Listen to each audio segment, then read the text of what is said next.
এই সিরাজগঞ্জের অন্য অন্য এলাকাগুলো সম্ভাবনাময়, কিন্তু আপনাদের আশেপাশে আমরা যদি বেলকুচির কথা বলি, আমরা যদি চৌহালির কথা বলি, কামারখন্দের কথা বলি, আমরা এই এলাকাগুলোকে সম্ভাবনাময় দেখি। আমরা জানি চৌহালির চীনাবাদামের কথা। চুয়ালিতে চীনাবাদাম হয় না প্রচুর? চীনাবাদাম হয় চুয়ালিতে।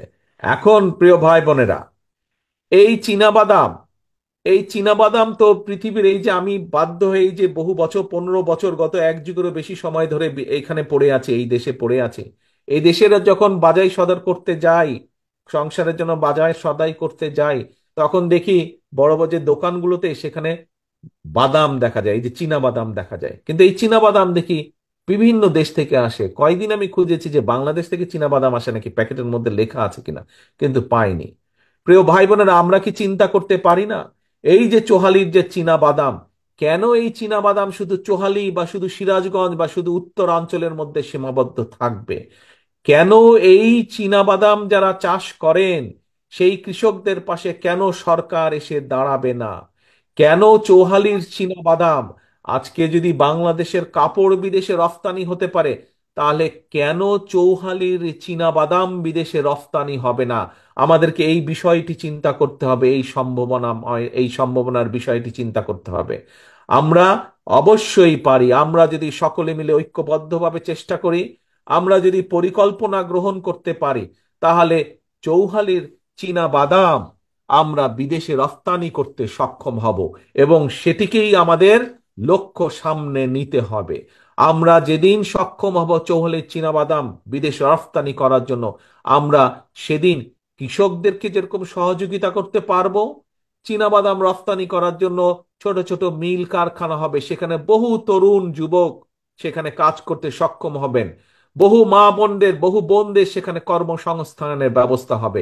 আমরা চাই দেশে মানুষের কর্মসংস্থানের ব্যবস্থা করতে, আমরা চাই দেশে বেকার সমস্যার সমাধান করতে।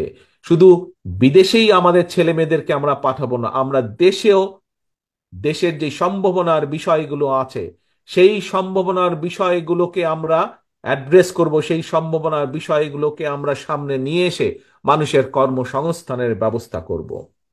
প্রিয় ভাই বোনেরা, আপনাদের এখানে আরেকটি কৃষি দ্রব্য উৎপাদিত হয়। কি সেটি? চোহালি আশেপাশের এলাকাগুলোতে, এই এলাকায় উৎপাদিত হয় রসুন, তাই না? রসুন হয় না এখানে বহু এলাকায়? এই রসুন উৎপাদনকে আমাদের বাড়াতে হবে পৃথিবীর বহু দেশে। এই দেশে, আমি যেই দেশে, এই যুক্তরাজ্যে বসবাস করছি, এখানে তো রসুন উৎপাদিত হয় না, কিন্তু বাজারে গেলে আপনি রসুন পাবেন। রসুনের দাম যে প্রতিদিন বেড়ে যায় তাও না, এরা বিদেশ থেকে রসুন নিয়ে আসে এদের দেশের মানুষের জন্য।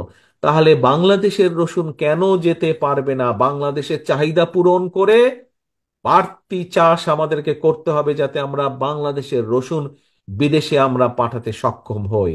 এতে যেভাবে একদিকে কৃষক উপকৃত হবে, কৃষক স্বাবলম্বী হবে, ঠিক একইভাবে আমরা আমাদের রফতানি শিল্পকেও গড়ে তুলতে সক্ষম হব।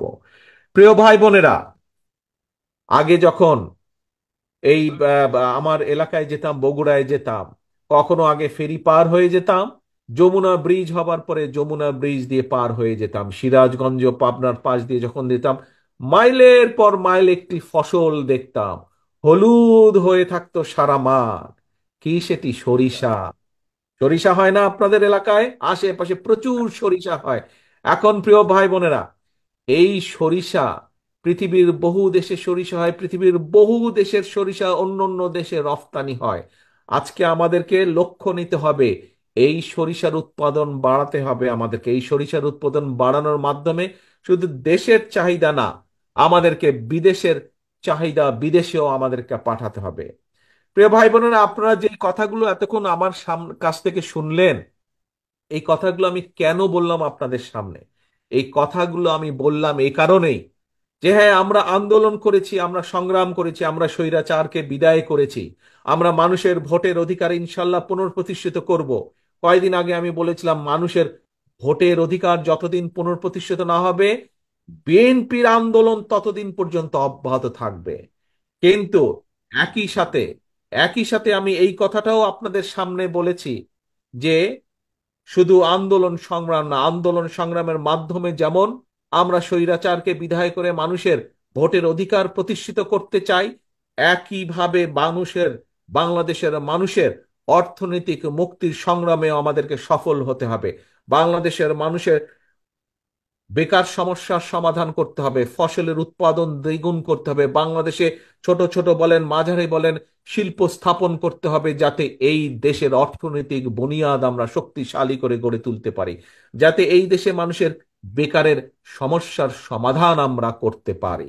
কিন্তু প্রিয় ভাই বোনেরা, আমাদেরকে যদি এই কাজগুলো করতে হয়, আমাদেরকে যদি দেশের মানুষের রাজনৈতিক যে অধিকার সেটিকে যদি পুনঃপ্রতিষ্ঠিত করতে হয়, আমাদেরকে যদি বাংলাদেশের মানুষের মুক্তির যে মুক্তি, অর্থনৈতিক মুক্তি, সেটিকে যদি অর্জন করতে হয়, আমাদেরকে সকলকে ঐক্যবদ্ধ থাকতে হবে, আমাদেরকে ধৈর্য ধারণ করতে হবে, আমাদেরকে আইন হাতে তুলে নিলে চলবে না, আইনকে আইনের মতন করে চলতে দিতে হবে। প্রিয় ভাই বোনেরা, আমাদেরকে সবচেয়ে প্রথম বিষয় হচ্ছে ঐক্যবদ্ধ থাকতে হবে। আমরা যদি ঐক্যবদ্ধ থাকি, ইনশাল্লাহ বাংলাদেশের মানুষের যে আশা, বাংলাদেশের মানুষের যে প্রত্যাশা, সেটি আমরা পূরণ করতে সক্ষম হব।